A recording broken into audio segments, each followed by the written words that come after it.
Hello दोस्तों, welcome to my YouTube channel educational Adda. दोस्तों, हम लोग एडुटेरिया के 7500 क्वेश्चन वाले बुक को डिस्कस कर रहे हैं, जिसमें हम लोगों ने सेट नंबर 1 को डिस्कस कर लिया है। आज के सेट में हम लोग सेट नंबर 2 को देखेंगे। इससे पहले दोस्तों हम लोग 5000 वाला जो बुक आया हुआ था उस बुक को भी सीरीज वाइज देख चुके हैं। अगर आपने नहीं देखे हैं तो उसे देख लीजिएगा। चैनल पे नए हैं सब्सक्राइब कर लीजिएगा ताकि हमारी आने वाली सारी महत्वपूर्ण वीडियोस आप तक सबसे पहले पहुंच सके। तो चलिए स्टार्ट करते हैं आज के सेशन को। आज के सेट का पहला प्रश्न है, पाथवे टू गॉड नामक पुस्तक के लेखक कौन है? तो दोस्तों, पाथवे टू गॉड यह महात्मा गांधी जी की पुस्तक है। इसका सही आंसर ऑप्शन नंबर डी हो गया, जिसका प्रकाशन दोस्तों 1971 ईस्वी में किया गया था। ठीक है, तो इसका सही आंसर ऑप्शन नंबर डी हो जाएगा, महात्मा गांधी। अगला प्रश्न है, निम्नलिखित अधिनियमों को उसके कालानुक्रम व्यवस्थित करें एवं नीचे दिए गए कूट में से सही उत्तर का चयन कीजिए। चलिए दोस्तों देख लेते हैं। पहला है लेक्स लोकी अधिनियम, जो कि कब आया था? तो यह 1850 ईस्वी में आया था और यह दोस्तों ब्रिटिश सरकार के द्वारा भारत में विरासत और उत्तराधिकार से जुड़े हुए कानून को लाया गया था, जो कि लेक्स लोकी अधिनियम था। उसके बाद आता है बंगाल टेनेंसी अधिनियम, जिसे बंगाल काश्तकारी अधिनियम भी कहते हैं। यह दोस्तों 14 मार्च 1885 ईस्वी को आया था और यह किससे जुड़ा हुआ था? तो दोस्तों यह बंगाल और बिहार के क्षेत्र में जमींदारों के शोषण के खिलाफ किसानों के द्वारा किया गया विद्रोह था, जिससे बंगाल टेनेंसी अधिनियम यानी बंगाल काश्तकारी अधिनियम आया था। ठीक है, उसके बाद है आयु की सहमति अधिनियम। यह दोस्तों कब आया था? तो यह 19 मार्च 1891 ईस्वी को आया था, जिसे लैंसडाउन के द्वारा लाया गया था। और दोस्तों यह अधिनियम क्या था? तो इसमें विवाह एवं संभोग के लिए सहमति की आयु 10 वर्ष से बढ़ाकर 12 वर्ष कर दी गई थी। उसके बाद आता है भारतीय विश्वविद्यालय अधिनियम। दोस्तों भारतीय विश्वविद्यालय अधिनियम यह 1904 ईस्वी में आया था। कब आया था? तो 1904 ईस्वी में आया था और यह लॉर्ड कर्जन के द्वारा लाया गया था। क्यों लाया गया था? तो भारत में विश्वविद्यालयों के शिक्षा व्यवस्था में सुधार लाने के लिए भारतीय विश्वविद्यालय अधिनियम को लाया गया था। ठीक है, तो अब ये सही कालानुक्रम में व्यवस्थित करने को कह रहा था, तो सबसे ये सीधा सीधा ही सम्मिलित मतलब व्यवस्थित ही है। तो इसका जो सही आंसर हो जाएगा वो हो जाएगा 1, 2, 3, 4, जो कि ऑप्शन नंबर डी में है। तो इसका सही आंसर ऑप्शन नंबर डी हो जाएगा। ठीक है, अगला प्रश्न है, ईश्वर चंद्र विद्यासागर ने लड़कियों के लिए किस स्थान पर स्कूल की स्थापना की थी? तो दोस्तों ईश्वर चंद्र विद्यासागर ने लड़कियों के लिए कलकत्ता में स्कूल की व्यवस्था की गई थी। उन्होंने दोस्तों सबसे पहले 7 मई 1849 ईस्वी को पहला स्कूल लड़कियों के लिए खोला गया था, जिसका नाम बेथ्यू स्कूल था। तो इसका सही आंसर ऑप्शन नंबर ए हो जाएगा। दोस्तों इन्होंने महिलाओं के लिए काफ़ी महत्वपूर्ण काम भी किए थे। इनका मानना था कि जो महिलाओं के जीवन में समस्याएं आती है वो उनकी अनपढ़ होने की वजह से, अशिक्षित होने की वजह से आती है। इसी वजह से इन्होंने स्कूल को खोला और इन्होंने बंगाल में लगभग अलग अलग जगह पर 35 स्कूल महिलाओं के लिए खोले थे। तो इसका सही आंसर ऑप्शन नंबर ए हो जाएगा। अगला प्रश्न है, बोस्टन टी की घटना कब घटित हुई थी? तो दोस्तों बोस्टन टी की घटना यह 1773 ईस्वी में घटित हुई थी। कब हुई थी? तो 16 दिसंबर 1773 ईस्वी में। ये दोस्तों अमेरिका का स्वतंत्रता संग्राम का एक अहम हिस्सा था बोस्टन टी की घटना। दोस्तों इस घटना के माध्यम से अमेरिकी उपनिवेशियों ने ब्रिटिश सरकार के खिलाफ एक विरोध जताया था। तो इसका सही आंसर ऑप्शन नंबर बी हो जाएगा, 1773 ईस्वी में। अगला प्रश्न है,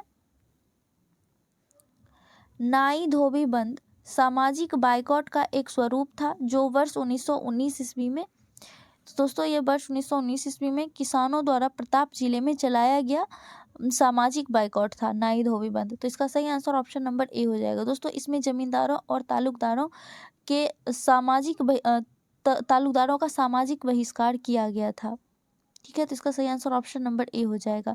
अगला प्रश्न है, संगम युग में उरईउर किस लिए प्रसिद्ध या विख्यात था? दोस्तों उरईउर जो कि प्राचीन चोल साम्राज्य की राजधानी थी, यह सूती वस्त्र उद्योग के लिए काफ़ी विख्यात था, काफ़ी मशहूर था। तो इसका सही आंसर ऑप्शन नंबर बी हो जाएगा, कपास के व्यापार का महत्वपूर्ण केंद्र था उरईउर। ठीक है, अगला प्रश्न है, सूची 1 को सूची 2 से सुमेलित कीजिए तथा नीचे दिए गए कूट का उपयोग कर सही उत्तर चुनना है। एक तरफ रचना दिया हुआ है, दूसरी तरफ रचनाकार दिया हुआ है। तो चलिए हम लोग देख लेते हैं। पहला है फतुह उल सलातीन। फतुह उल सलातीन किसकी रचना है? तो यह दोस्तों अब्दुल मलिक ईसानी की रचना है। उसके बाद है फतुहात ए फिरोज शाही। दोस्तों यह फिरोज शाह तुगलक की रचना है। उसके बाद है तारीख ए फिरोज शाही जो कि जियाउद्दीन बर्नी की रचना है। उसके बाद है खजैन उल फुतूह जो कि अमीर खुसरो की रचना है। तो इसका जो सही आंसर हो जाएगा 2, 1, 4 और 3। कौन सा? 2, 1, 4 और 3, जो कि ऑप्शन नंबर सी में है। तो इसका सही आंसर ऑप्शन नंबर सी हो जाएगा। अगला प्रश्न है सिंधु सभ्यता से प्राप्त मोहरों में कौन से वृक्ष की आकृति मिलती है? तो इसका सही आंसर ऑप्शन नंबर बी हो जाएगा, पीपल में। दोस्तों पीपल को सिंधु घाटी सभ्यता के लोग सबसे पवित्र पेड़ मानते थे। इस दौरान यानी सिंधु घाटी सभ्यता के दौरान पेड़ों की पूजा व्यापक रूप से होती थी, यानी कि काफ़ी प्रसिद्ध थी उस समय पे। सिंधु घाटी सभ्यता में पेड़ पौधों की पूजा, प्रकृति पूजा उस समय की जाती थी। तो इसका जो मोहर में देखने को मिलता है वो पीपल के वृक्ष की आकृति मिलती है। तो इसका सही आंसर ऑप्शन नंबर बी हो जाएगा। अगला प्रश्न है प्रसिद्ध मराठी उपन्यास मृत्युंजय के लेखक कौन है? तो दोस्तों मृत्युंजय के लेखक शिवाजी सावंत है। तो इसका सही आंसर ऑप्शन नंबर सी हो जाएगा। दोस्तों मृत्युंजय उपन्यास को मृत्युंजय कार नाम से जाना जाता है। मृत्युंजय कार नाम से यह विख्यात है। दोस्तों यह 1994 में, यानी शिवाजी सावंत जो है वह 1994 में मूर्ति देवी पुरस्कार से सम्मानित किए जाने वाले पहले मराठी लेखक थे। तो इसका सही आंसर ऑप्शन नंबर सी हो जाएगा। दोस्तों इनकी अन्य रचनाएं अगर हम लोग देखें तो इनकी अन्य रचनाओं में महत्वपूर्ण है युगांधर, उसके बाद मुक्ति गाया, महामान्य वक्ष। ठीक है, ये सभी इनकी मराठी उपन्यास है। तो इसका सही आंसर ऑप्शन नंबर सी हो जाएगा। अगला प्रश्न है निम्नलिखित में से किस घटना ने ब्रिटिश ईस्ट इंडिया कंपनी को बंगाल सूबे का वास्तविक मालिक बनाया?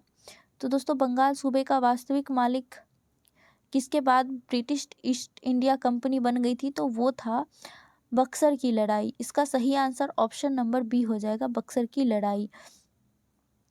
दोस्तों बक्सर की लड़ाई हुआ कब था? तो यह 22 अक्टूबर 1764 ईस्वी को हुआ था। और यह मीर कासिम, शाह आलम, मुगल सम्राट शाह आलम, उसके बाद अवध के नवाब शुजा-उद-दौला, ये तीनों एक तरफ थे और अंग्रेज के तरफ से हेक्टर मुनरो उसका नेतृत्व कर रहे थे। इन दोनों के बीच लड़ाई हुई थी, बक्सर की लड़ाई, जिसमें हेक्टर मुनरो की जीत हुई थी। बाकी मीर कासिम, शाह आलम और शुजा-उद-दौला की हार हुई थी, जिसके बाद से ईस्ट इंडिया कंपनी को बंगाल का सूबा का वास्तविक मालिकाना हक मिल गया था। तो इसका सही आंसर ऑप्शन नंबर बी हो जाएगा, बक्सर की लड़ाई। अगला प्रश्न है जहांगीर ने किसे नादिर उल असर के खिताब से नवाजा था? तो दोस्तों जहांगीर ने नादिर उल असर के खिताब से उस्ताद मंसूर को नवाजा था। दोस्तों उस्ताद मंसूर जहांगीर के राज दरबार का एक प्रमुख चित्रकार था। तो इसका सही आंसर ऑप्शन नंबर बी हो जाएगा। दोस्तों नादिर उल असर का अर्थ क्या होता है? तो इसका अर्थ होता है युग का चमत्कार। ठीक है, अगला प्रश्न है गजनी का सुल्तान महमूद किस चोल राजा के समकालीन थे? तो दोस्तों गजनी का सुल्तान महमूद यह राजेंद्र प्रथम के समकालीन थे। इसका सही आंसर ऑप्शन नंबर ए हो जाएगा। दोस्तों राजेंद्र प्रथम का शासनकाल 1014 ईस्वी से लेकर 1044 ईस्वी तक रहा था। इसी दौरान गजनी ने भारत पर आक्रमण किया था और गजनी ने लगभग 17 बार भारत पर आक्रमण किया था, जिसमें सबसे महत्वपूर्ण उसका जो आक्रमण था वो सोमनाथ का मंदिर को जो लूटा था वो था। ठीक है, तो ये हो गया। और राजेंद्र प्रथम को अन्य किस नाम से जानते हैं? दोस्तों इनको गंगई कोंड चोल, उसके बाद कदरम कोंड और राजेंद्र महान के नाम से भी जाना जाता है। अगला प्रश्न है अनंतराज सागर जलाशय का निर्माण किस वंश के शासकों द्वारा किया गया था? तो दोस्तों अनंतराज सागर जलाशय का निर्माण विजयनगर साम्राज्य के शासकों के द्वारा किया गया था। इसका सही आंसर ऑप्शन नंबर बी हो जाएगा। दोस्तों अनंतराज सागर जलाशय टैंक मालदेवी नदी पर बनाया हुआ है, जिसकी लंबाई 1.37 किलोमीटर है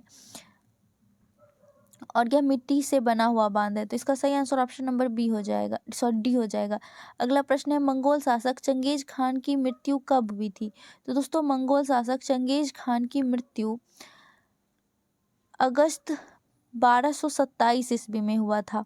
इसका सही आंसर ऑप्शन नंबर सी हो जाएगा। दोस्तों मंगोल शासक चंगेज खान की मृत्यु का कई कहानियां प्रचलित है, जिसमें से कुछ लोगों का मानना है कि वो उनका मृत्यु घोड़े के गिरने से हो गया था, युद्ध के दौरान घोड़े से गिरने की वजह से हुआ था, और कुछ लोगों का मानना है सांसों की बीमारी की वजह से हुआ था। तो कई लोगों की अवधारणाएं हैं कि मलेरिया होने की वजह से चंगेज खान की मृत्यु हुई थी। तो इनकी मृत्यु की कई कहानियां प्रचलित हैं। इनकी मृत्यु कब हुई थी? तो अगस्त 1727 ईस्वी में हुई थी। ठीक है, इसका सही आंसर ऑप्शन नंबर सी हो गया।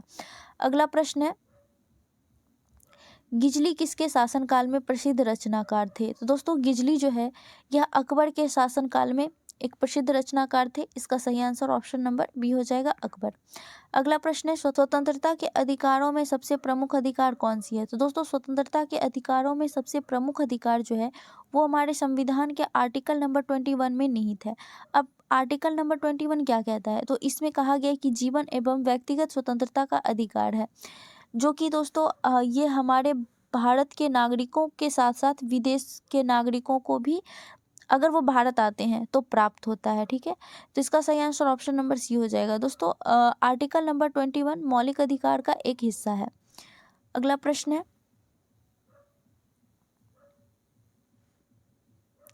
भारत का राष्ट्रपति एकल हस्तांतरणीय मत के जरिए समानुपातिक प्रतिनिधित्व के द्वारा निर्वाचित होते हैं।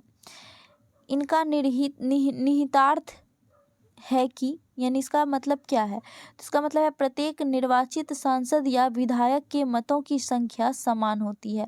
तो इसका सही आंसर ऑप्शन नंबर ए हो जाएगा, यानी कि जो निर्वाचित सांसद हैं वो और विधायक के मत, इन दोनों के वोट का जो वैल्यू होता है वो दोनों इक्वल होता है, एक बराबर होता है। तो इसका सही आंसर ऑप्शन नंबर ए हो जाएगा। अगला प्रश्न है, राज्य के नीति निर्देशक तत्व के संदर्भ में निम्नलिखित कथनों पर विचार कीजिए। दोस्तों नीति निर्देशक तत्व के संदर्भ में क्या सही है वो पूछ रहा है, तो चलिए हम लोग देख लेते हैं। पहला है, वे न्यायालयों द्वारा परिवर्तनीय नहीं है। तो ये बिल्कुल सही है। दोस्तों नीति निर्देशक तत्व किसी भी न्यायालय में परिवर्तनीय नहीं है। उसके बाद है, कानून निर्माण में इस सिद्धांतों को लागू करना राज्य का कर्तव्य है। तो ये भी बिल्कुल सही है, यानी इसका दोनों कथन जो है वो सही है। इसका सही आंसर ऑप्शन नंबर बी हो जाएगा, 1 और 2 दोनों। दोस्तों नीति निर्देशक तत्व की बात करें तो ये हमारे संविधान के भाग 4 में अनुच्छेद 36 से लेकर 51 तक में वर्णित किया गया है। इसका उद्देश्य जो है दोस्तों वो है कल्याणकारी राज्य की स्थापना करना। नीति निर्देशक तत्व को दोस्तों हमारे संविधान में आयरलैंड के संविधान से लिया गया है। तो इतना फैक्ट्स आपको याद रखना है। अगला प्रश्न है, भारतीय दंड संहिता की कौन सी धारा महिलाओं की सहमति के बिना गर्भपात करने के अपराध से संबंधित है? भारतीय दंड संहिता की कौन सी धारा महिलाओं की सहमति के बिना गर्भपात करने के अपराध से संबंधित है?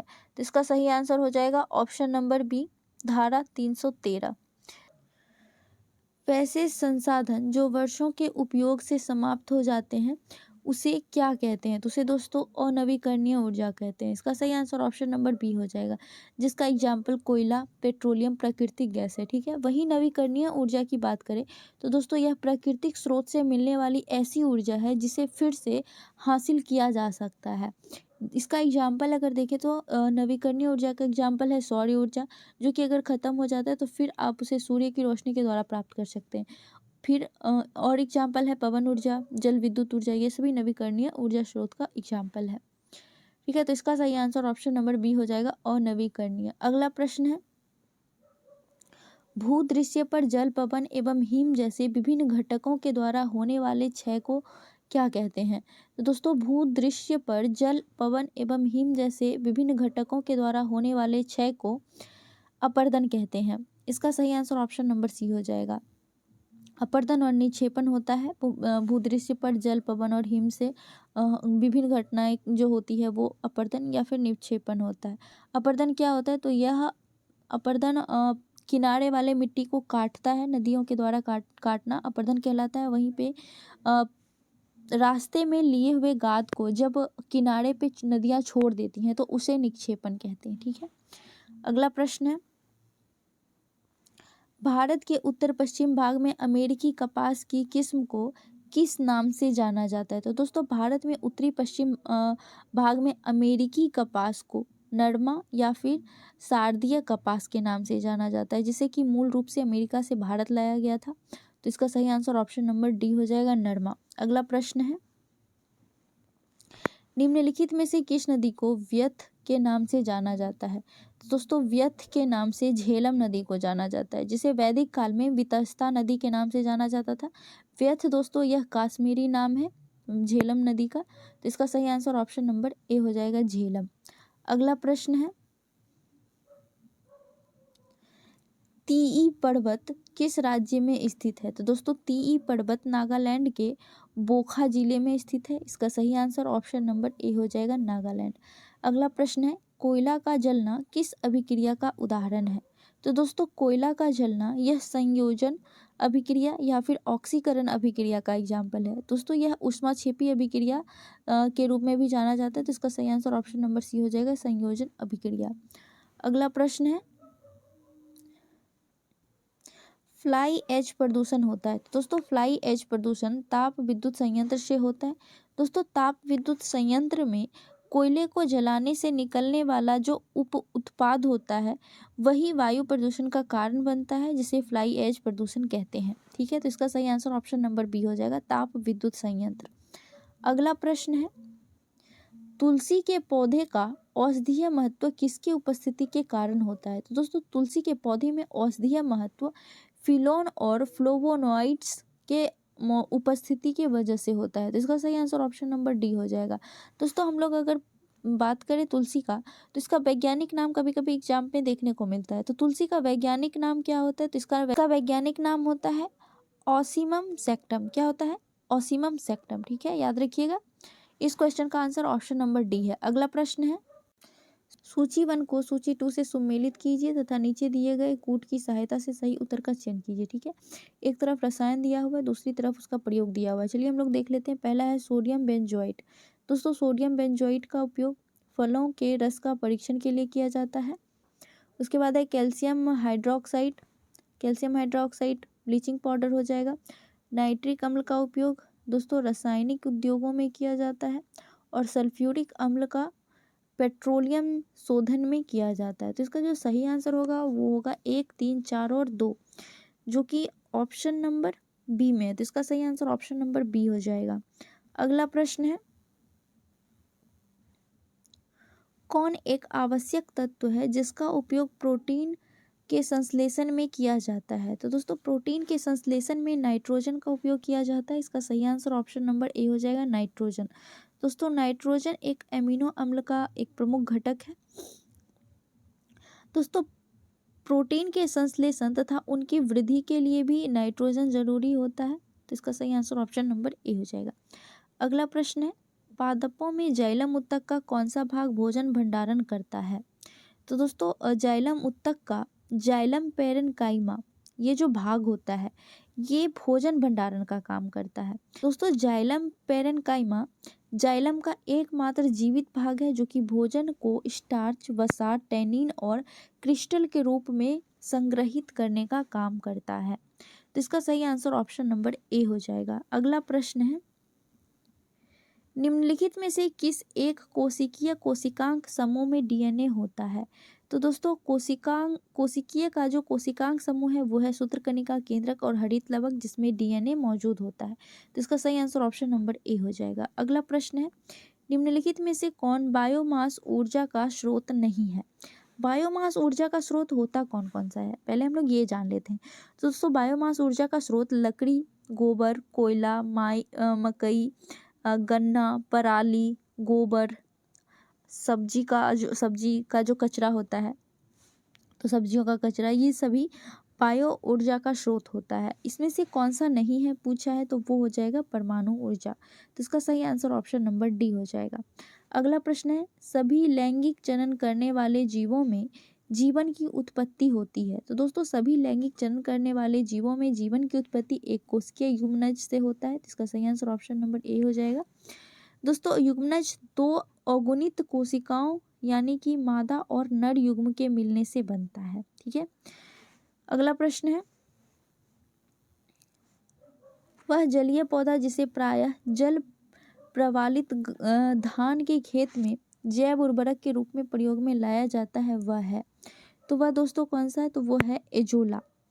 एजोला एक जलीय फर्न है और इसमें सबसे ज़्यादा नाइट्रोजन की मात्रा पाई जाती है, जिसकी वजह से इसका उपयोग धान के खेत में किया जाता है ताकि धान की फसल अच्छी हो सके। आपको पता ही होगा कि धान की खेती के लिए नाइट्रोजन की आवश्यकता बहुत ज़्यादा होती है, इसी वजह से एजोला का प्रयोग धान के खेत में किया जाता है। ठीक है, तो इसका सही आंसर ऑप्शन नंबर बी हो जाएगा। अगला प्रश्न है, निम्न में से कौन एक कीटभक्षी पौधा है? दोस्तों कीटभक्षी पौधा कौन कौन सा होता है? तो नेपेथिन्स हो गया, ड्रेसोरा हो गया, पीच प्लांट, कोबरा लिली, ये सभी कीटभक्षी पौधे हैं जो कीट का भक्षण करते हैं और उसे पचाकर उससे नाइट्रोजन जो बनता है उससे अपने आप को पोषण देने का काम करता है। तो इसका सही आंसर ऑप्शन नंबर बी हो जाएगा, नेपेंथिस। अगला प्रश्न है, निम्न में से कौन सहजीवी संबंध को दर्शाता है? तो दोस्तों सहजीवी संबंध को काई दर्शाता है। इसका सही आंसर ऑप्शन नंबर ए हो जाएगा। दोस्तों काई एक सूक्ष्म वनस्पति जाल है जो कि गीली जगहों पर उगती है। ठीक है, तो इसका सही आंसर ऑप्शन नंबर ए हो जाएगा, काई। अगला प्रश्न है, निम्नलिखित में से कौन सी विधि राष्ट्रीय आय आकलन की विधियों में से एक नहीं है? तो इसका सही आंसर ऑप्शन नंबर ए हो जाएगा, वितरण विधि। दोस्तों राष्ट्रीय आकलन में मुख्यतः 3 विधि होता है, वो होता है उत्पाद विधि, आय विधि और व्यय विधि। तो इसमें वितरण विधि राष्ट्रीय आकलन का विधि नहीं है। राष्ट्रीय आय होता क्या है? तो दोस्तों वित्तीय वर्ष के दौरान उत्पादित वस्तु और सेवाओं का टोटल योग को राष्ट्रीय आय कहते हैं, इसका पूरा मान होता है राष्ट्रीय आय। ठीक है, अगला प्रश्न है, अपने निवेश के बदले में एक शेयर धारक प्राप्त करता है। तो दोस्तों अपने निवेश के बदले में एक शेयर धारक लाभ और बोनस शेयर प्राप्त करता है। तो इसका सही आंसर ऑप्शन नंबर बी हो जाएगा। अगला प्रश्न है, आधुनिकीकरण में शामिल है। तो दोस्तों आधुनिकीकरण में क्या क्या शामिल है? तो इसमें नवीन प्रौद्योगिकी का प्रयोग शामिल है, सामाजिक दृष्टिकोण में परिवर्तन बिल्कुल शामिल है, उसके बाद आर्थिक दृष्टिकोण में परिवर्तन, राजनीतिक एवं सांस्कृतिक दृष्टिकोण में बदलाव भी आधुनिकीकरण में शामिल है। ठीक है, तो इसका सही आंसर ऑप्शन नंबर सी हो जाएगा, ए और बी दोनों। अगला प्रश्न है, पारिस्थितिकी तंत्र के संदर्भ में निम्नलिखित कथनों पर विचार कीजिए। पूछ रहा है कौन सा कथन सही है। चलिए देखते हैं। पहला है स्वपोषणज स्तर पर उत्पादन को प्राथमिक उत्पादकता कहा जाता है, तो ये बिल्कुल सही है। दूसरा है, द्वितीय उत्पादकता का संदर्भ परपोषी यानी विषम पोषणज स्तर के उत्पाद से है, तो ये भी सही है। स्वपोषी क्या करता है? अपना भोजन स्वयं बनाता है और द्वितीयक उत्पाद जो है वो परपोषी होता है, यानी पेड़ पौधे को खाता है या जो भी, वो विषम पोषणज है यानी दूसरे पे निर्भर करता है। तो इसका सही आंसर ऑप्शन नंबर सी हो जाएगा, एक और दोनों सही है। अगला प्रश्न है, यामिनी कृष्णमूर्ति का संबंध किस नृत्य शैली से है? तो दोस्तों यामिनी कृष्णमूर्ति का संबंध यह कुचिपुड़ी और भरतनाट्यम से संबंधित है, तो इसका सही आंसर ऑप्शन नंबर ए हो जाएगा, कुचिपुड़ी से। अगला प्रश्न है, निम्नलिखित घटनाओं पर विचार कीजिए तथा इन्हें सही कालानुक्रम में व्यवस्थित कीजिए, सबसे पहले से प्रारंभ करते हुए आखिरी गतिविधि तक, यानी सबसे पहले क्या हुआ था उसके बाद क्या हुआ था, इस तरह से पूछा है। तो पाई मेसॉन का खोज दोस्तों 1947 ईस्वी में किया गया था और इसकी खोज सेसिल फ्रैंक के द्वारा किया गया। उसके बाद है न्यूट्रॉन की खोज दोस्तों, न्यूट्रॉन का खोज 1932 ईस्वी में जेम्स चैडविक के द्वारा किया गया था। फिर है इलेक्ट्रॉन की खोज, जिसका खोज दोस्तों जे थॉमसन ने 1897 ईस्वी में किए थे। उसके बाद है प्रोटॉन का खोज, जिसके खोजकर्ता रदरफोर्ड है और इसे 1909 ईस्वी में खोजा गया था। तो इसका जो क्रम हो जाएगा वो हो जाएगा 3, 4, 2 और 1। कौन सा हो जाएगा? 3, 4, 2 और 1। तो इसका सही आंसर ऑप्शन नंबर सी हो जाएगा। अगला प्रश्न है निम्नलिखित में से किस राज्य में हर वर्ष इको रिट्रीट महोत्सव आयोजित किया जाता है? दोस्तों इको रिट्रीट महोत्सव हर वर्ष ओडिशा में आयोजित किया जाता है, जो कि दोस्तों एक मौसमी गैम्पलिंग है। दोस्तों इस महोत्सव को आयोजित क्यों किया जाता है? तो राज्यों में पर्यटन को बढ़ावा देने के लिए इको रिट्रीट महोत्सव का आयोजन किया जाता है ओडिशा में।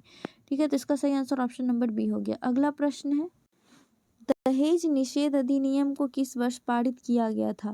तो दोस्तों दहेज निषेध अधिनियम को 1 जुलाई 1961 ईस्वी को लागू किया गया था। इसका सही आंसर ऑप्शन नंबर ए हो जाएगा 1961। अगला प्रश्न है राजा ललितादित्य ने किस राज्य पर शासन किया था? दोस्तों राजा ललितादित्य ने कश्मीर पर शासन किए थे। तो इसका सही आंसर ऑप्शन नंबर बी हो जाएगा। दोस्तों राजा ललितादित्य इन्होंने अपना राज्य विस्तार काफ़ी क्षेत्रों में किया था। इन्होंने मध्य चीन तक अपना राज्य विस्तार किए थे। उसके बाद भारत में बंगाल, बिहार, उड़ीसा, गुजरात, मालवा और मेवाड़ तक इन्होंने अपना कब्जा जमा लिया था। तो इसका सही आंसर ऑप्शन नंबर बी हो जाएगा। अगला प्रश्न है सैरे गुल फरोशा त्योहार का आयोजन कहाँ किया जाता है? तो दोस्तों सैरे गुल फरोशा त्योहार का आयोजन दिल्ली में किया जाता है। इसका सही आंसर ऑप्शन नंबर ए हो जाएगा दिल्ली। इसका अर्थ क्या होता है सैरे गुल का अर्थ? दोस्तों फूल वालों की सैर, ये होता है सैरे गुल का अर्थ। यह त्योहार दोस्तों हर साल सितंबर और अक्टूबर के मंथ में मनाया जाता है। तो इसका सही आंसर ऑप्शन नंबर ए हो गया। अगला प्रश्न है विश्व रोगी सुरक्षा दिवस कब मनाया जाता है? दोस्तों विश्व रोगी सुरक्षा दिवस 17 सितंबर को मनाया जाता है। इसका सही आंसर ऑप्शन नंबर बी हो जाएगा। अगला प्रश्न है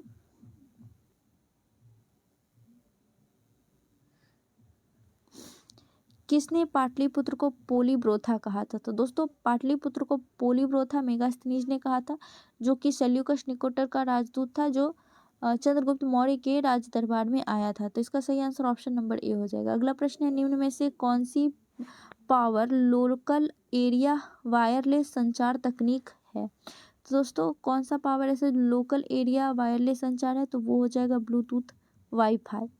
ये दो चीज़ होता है। तो इसका सही आंसर ऑप्शन नंबर ए हो जाएगा ब्लूटूथ। अगला प्रश्न है और आज के सेशन का लास्ट प्रश्न है। वीडियो कैसी लगी जरूर बताइएगा।